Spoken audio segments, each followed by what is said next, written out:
Mavs for a minute? We Go just ahead. signed Boban today. Okay. I like Boban. Are the Mavs going to join the EU later? I don't know. It's quite possible between Luka Doncic, between Kristaps Porzingis, and now Boban. I do. I mean, damn. Yeah, that is a good point. It is a good point. Appreciate the call, man. Thank you, Eric. You're live with Stephen A. What's up? Stephen A., it's a pleasure to talk to you this morning. I just wanted to go back to what you were talking about earlier about Kawhi joining the Lakers and how you like to see him join the Clippers maybe and see the guys play against each other. Okay. Well, I just want to go back to remind you about a time when the Lakers put together another star-studded team, even though a couple of the stars were a little older, Shaq, Kobe, Karl Malone, and really? That's where you're going? That's where you're going, really? No, why would that be an analogy? Why?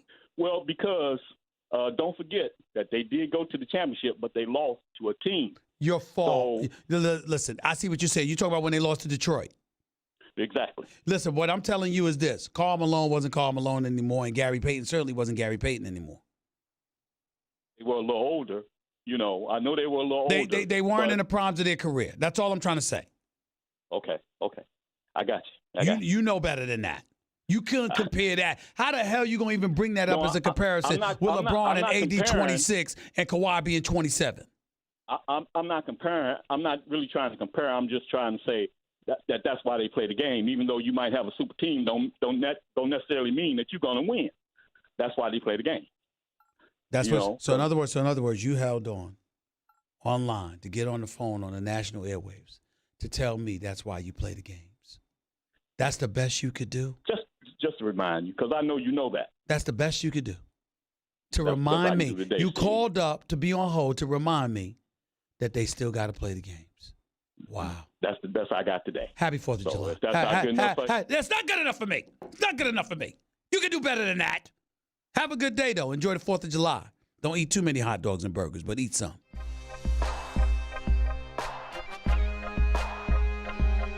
Thunder and asked to be traded to the Clippers. He wanted to play with Kawhi Leonard. It's one thing to see Kawhi end up a Clipper. It's another thing to see the Clippers pull off getting him with Paul George. That is a shock. There's no price too high. You can think of all those picks and pick swaps and Shai Gilgeous-Alexander and Danilo Gallinari as trading for Paul George and Kawhi Leonard. ESPN Radio, Stephen A. Smith Show is presented by Progressive Insurance. Quote, buy and save on home insurance with Progressive's new Home Quote Explorer. Only at Progressive.com. 888-SAY-ESPN is the number to call up. 888-729-3776. Before I go back to the phones, here's what I was told. Essentially, it came down to this. Kawhi Leonard obviously wanted to go to the Clippers. Had an hour meeting with the Lakers, had a 3.5-hour meeting with the Clippers. Steve Ballmer, Lawrence Frank, Jerry West, Doc Rivers, all in the mix. Clippers front office did a phenomenal job. Ballmer is Ballmer. Doc Rivers and Jerry West are who they are.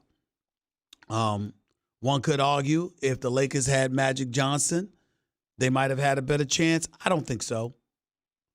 I think that Kawhi is a different animal. Want to do what he wanted to do. I think he would have gone to the Lakers if the Clippers hadn't made the deal for Paul George. He wasn't going back to Toronto because he didn't want to be in Toronto. He wanted to be in L.A. That's where he tried to go last year when the Spurs refused to cooperate. Okay? He wanted to be in L.A. And the way to pull that off was he was either going to be with the Clippers, knowing that the Clippers could not afford for him to play in the same arena in the same city with LeBron and AD, the Clippers would have returned to the dark ages. So kudos to the Clippers to get it done because they had to do the deal. They just had to do it. But anyway, balance of power is simple. The NBA, parity, here's what you got. Both LA teams, Portland, Denver, Houston, okay? So that's 5 right there. Utah, 6. San Antonio, 7. Legitimately 7 teams. And then in the Eastern Conference, you got Brooklyn, You got Boston, to a lesser degree Milwaukee, Philadelphia. So you got 10 to 11 teams that legitimately can contend. And that's without Klay Thompson, because that makes 8 in Golden State, because he'll eventually be back next season. And then you got KD in Brooklyn. We ain't had this NBA season upcoming. I mean, should I just make my arrangements to move to L.A.? I mean, well, why the hell be in New York? KD ain't going to be back in all likelihood until late next season, if that. And there's nothing else to really, really celebrate here. I mean, to me, Los Angeles, California, L.A., La is the basketball hub. That's what it is right now. It's the Mecca. Say that about New York. Say that about Madison Square Garden. I got news for you. The Staples Center is the Mecca, Nuno. It's the Mecca. 82 nights a year, you got championship caliber basketball at the Staples Center. 82 nights, not including the playoffs. Wow. Carter, you're live with Stephen A. What's up? Hey, Stephen A. I'm a huge fan. Thank you. Go ahead. I just want to ask you, so supposedly there was trade rumors that the Raptors didn't want to involve Pascal Siakam in a trade with the Thunder for involving that's true. Russell Westbrook and Paul George. But do you think if the Raptors were to include Pascal Siakam and that trade went through, do you think Kawhi would have possibly re-signed in Toronto if Paul George and Russell Westbrook were traded to Toronto? I personally don't believe it. I think that Kawhi Leonard was coming to L.A. I think all of that is noise. He was coming to L.A. It was not going to be Toronto. Now, the Clippers, like I said, I reported this. L.A. was in the mix, but the Clippers firmly believed that the Lakers had no shot at Kawhi ahead of them and that it would be them or the Toronto Raptors. I'm of the belief there's no way in hell that Kawhi was going back to Toronto. It was always going to be L.A. because he wants to live in Southern California. That's what I believed. So do you think it was not a great idea for Toronto to not include Pascal Siakam, or do you think it was a good idea keeping him? I think it was a good idea. I think it was a good idea to keep Siakam because he's young, you're champions, and you bought yourself some time to rebuild. Think about it. Who's going to complain about if there's one executive that's playing with house money right now? It's Masai Ujiri.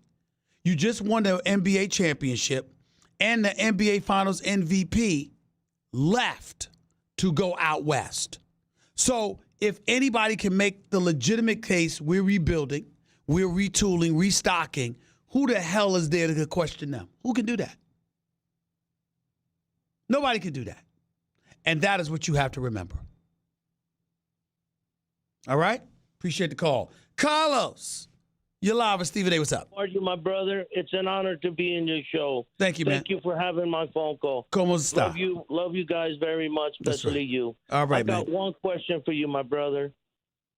Westbrook to Miami Heat. What do you think? I'd like it. I'd like him there with Jimmy Butler. I'm just of the mindset, what you going to do to get him? I don't know what they can do to get Russell Westbrook. I mean, Russell Westbrook is owed $170 million over the next 4 years. That's an average of $42 million. I just don't know what you can do to get him. Right now, you talk about 4 years, $170 million. That's an average of $42.5 million. And then when you look at Miami right now, who they got? You got Jimmy Butler, okay? So what are you going to do? Goran Dragic is still on your books. James Johnson, Deion Waiters.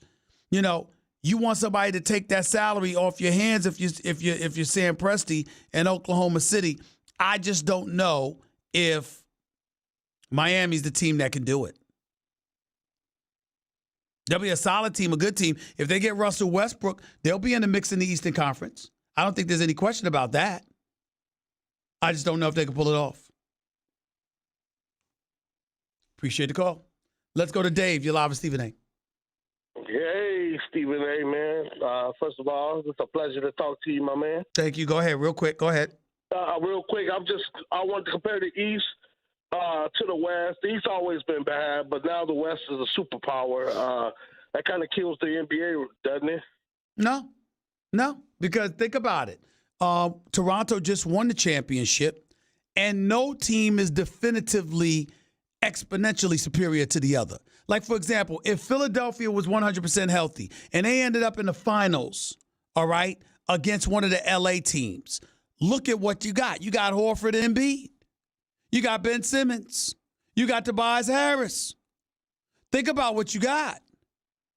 And so when you look at the Western Conference, yes, they've got 2 superstars, but it's not like they got 4. You see what I'm saying? The deck is not stacked like that. Plus, they would be beating up on each other.